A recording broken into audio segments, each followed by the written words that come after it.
Dinner cruise sa Thailand for as low as 2,243 pesos. May 5% discount ka pa when you use our code COOKNAR. Dahil nasa Thailand ka na, huwag mong palalagpasin ng mag-dinner cruise. Dito sa Asiatic ang pier namin, kaya naman 7:30 PM pa lang nag-claim na kami ng ticket. Pero bago ang lahat ng yan, madadaanan nyo tong mini amusement park nila kasi may Ferris wheel, may carousel pa nga yan, tapos may haunted house. Ayun yung rates, i-post nyo na lang. Based sa voucher namin, sa Warehouse 7 daw kami pupunta. So, pinakita lang yung voucher, then binigyan kami ng ticket and sticker.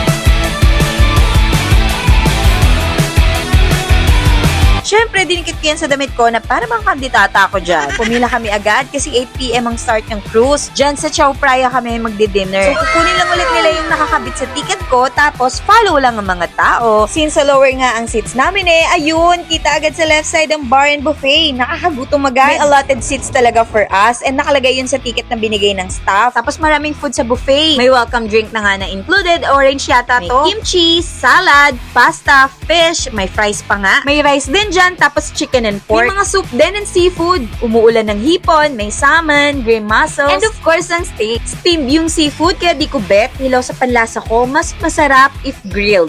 Di mawawala ang dessert na tinikman ko lahat. Hindi matamis ha, kaya perfect sa matatanda na gusto ng dessert pero di nakaka-diabetes. After nyan, umakyat kami para makita yung view sa taas. May sarili din silang buffet and live music band. Meron nga palang drone show din, kaya nakaka-enjoy at tumambay at sobrang hangin pa sa labas. 2 hours cruise pala to, kaya worth it ang binayad mo. From quality food, friendly at attentive ang staff, live music band, tapos you get to watch the historic view of Bangkok landmarks tulad ng Wat Kanlaya, Wat Arun, and Grand Palace. Amazing! Book na sa Hookup! Thanks for watching! Bye!